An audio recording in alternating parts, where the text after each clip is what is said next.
City urban cooperative bank Barshi ही बार्शी शहरातील एक अग्रणी बँक म्हणून ओळखली जाते। या बँकेमध्ये शेतकऱ्यांची खाती आहेत, या बँकेमध्ये गोरगरिबांची खाती आहेत, या बँकेमध्ये पगारदारांची खाती आहेत, या बँकेमध्ये अनेक शिक्षकांच्या पगार या बँकेमध्ये होत आहेत। या बँकेमध्ये अशा जनसामान्यांनी मोठ्या रकमेची ठेवी विश्वासाने या बँकेत ठेवलेली आहेत आणि या जनसामान्यांनी ठेवलेल्या ठेवी हे कर्जाऊ देत असताना या बँकेच्या संचालक मंडळाने आरबीआय नियमांचे भंग करून आपल्याच नातेवाईकांना मोठ्या रकमेची कर्ज देण्यात आलेली आहेत, आपल्या मित्र परिवारांना मोठ्या रकमेची कर्ज या ठिकाणी वाटप करण्यात आलेली आहेत आणि हे कर्ज वाटप करत असताना जे कायदे व नियमाप्रमाणे त्या कर्जाच्या सुरक्षेकामी घेवायाच्या ज्या तारण आहेत हे तारण देखील अनेक प्रकरणांमध्ये मोठ्या रकमेच्या प्रकरणांमध्ये घेतली गेलेली नाही।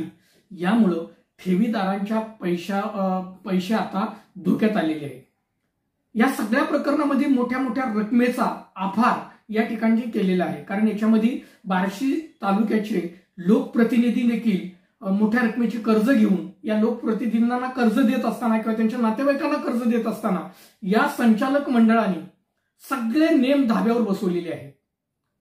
यामुळे जनसामान्याचा पैसा हा धोक्यात आल्या कारणानं आम्ही महाराष्ट्र राज्य सहकार आयुक्त त्याचबरोबर ती भारतीय रिझर्व्ह बँकेला या संचालक मंडळाने केलेल्या आभाराच्या बाबत, कारण या गेल्या 3 वर्षाचे जर याच्यामध्ये या बँकेचे आर्थिक पाहणी अहवाल जर आपण बघितले किंवा ऑडिट पाहिलं गेलं तर या ऑडिटच्या भाग अ आणि भाग क मध्ये जे गंभीर स्वरूपाच्या ऑडिटरनी शेरे मारलेले आहेत हे अत्यंत भयानक असे शेरे आहेत, कारण हा ठेवीदाराचा पूर्णपणे विश्वासघात आहे आणि म्हणूनच या बँकेच्या संचालक मंडळावरती लोकांनी ठेवलेल्या विश्वासानं सोपवलेल्या त्यांच्याकडे प्रॉपर्टीचा ह्यांनी अप्रामाणिकपणा करून त्यांचा विश्वासघात करून कट रचून हे लोकांचे पैसे अपहार करण्याप्रकरणी गुन्हे नोंद करण्याची मागणी आम्ही केलेली आहे। याबाबत आरबीआयने देखील आता चौकशीचे आदेश दिलेले आहेत, सहकार आयुक्तांनी देखील आता या प्रकरणी चौकशीचे आदेश करण्यात आलेले आहेत, कारण यांच्या ताळेबंदामध्ये आकडे जुळवणी होत नाही, यांचे आकडे चुकीचे नमूद केलेले आहेत त्या अहवालामध्ये, लेखापरीक्षण अहवालामध्ये। एवढंच काय तर येणे बाजू आणि मालमत्तेची बाजू हे देखील चुकीचे नमूद करण्यात आलेले आहेत।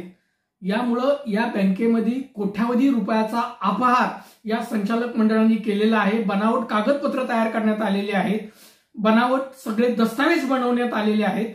म्हणूनच या संचालक मंडळावरती गुन्हे नोंद करून यांची प्रॉपर्टी जप्त करण्यात यावी, त्या ठिकाणी प्रशासक नियुक्त करण्यात यावे आणि ठेवीदाराचं संरक्षण करण्यात यावं याची मागणी देखील आम्ही केलेली आहे। आणि जोपर्यंत या बँकेवरती कायदेशीर कारवाई होत नाही तोपर्यंत मानवी हक्क संरक्षण जागृती संस्थेच्या माध्यमातून आम्ही याचा पाठपुरावा करणार आहोत।